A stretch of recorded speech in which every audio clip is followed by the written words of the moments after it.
మనమెక్కడికైనా దూర ప్రయాణం చేయాలంటే మనకు మొదట గుర్తొచ్చేది రైలు ప్రయాణం. భారతదేశపు జీవనాడి, కోట్లాది మంది సామాన్యుల రథం మన భారతీయ రైల్వే. అసలు ఈ పట్టాల ప్రయాణం ఎప్పుడు మొదలైందో, మన రైల్వేలు సాధించిన అద్భుతాలేంటో ఈరోజు వీడియోలో తెలుసుకుందాం. చివరి వరకు చూడండి, ఎందుకంటే ఇందులో మీకు తెలియని ఆసక్తికరమైన విషయాలు ఎన్నో ఉన్నాయి. భారతదేశంలో మొట్టమొదటి ప్యాసింజర్ రైలు 1853 ఏప్రిల్ 16న ప్రారంభమైంది. మార్గం ఇది ముంబైలోని బోరీబందర్, ప్రస్తుత ఛత్రపతి శివాజీ టెర్మినల్ నుండి థానే వరకు ప్రయాణించింది. దూరం కేవలం 34 కిలోమీటర్లు. ఇంజిన్లు ఈ రైలును నడపడానికి సాహిబ్, సుల్తాన్ మరియు సింధ్ అనే 3 ఆవిరి ఇంజిన్లను ఉపయోగించారు. ఆ రోజున ప్రభుత్వం సెలవు కూడా ప్రకటించింది. అంటే అది ఎంతటి చారిత్రాత్మక ఘటమో అర్థం చేసుకోవచ్చు. భారతీయ రైల్వేల గొప్పతనం.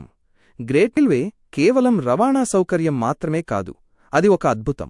కొన్ని ఆసక్తికరమైన విషయాలు ఇవే. 1. ప్రపంచంలోనే అతిపెద్దది. భారతీయ రైల్వే ఆసియాలోనే అతిపెద్దది మరియు ప్రపంచంలో 2వ అతిపెద్ద రైలు నెట్వర్క్. 2. అత్యధిక ఉద్యోగులు. లక్షలాది మందికి ఉపాధి కల్పిస్తూ ప్రపంచంలోనే అత్యధిక ఉద్యోగులున్న సంస్థలలో ఒకటిగా నిలిచింది. 3. పొడవైన ప్లాట్ఫామ్. ఉత్తరప్రదేశ్లోని గోరఖ్పూర్ రైల్వే ప్లాట్ఫామ్ ప్రపంచంలోనే అత్యంత పొడవైనది, సుమారు 1.3 కిలోమీటర్లు. 4. సుదీర్ఘ ప్రయాణం.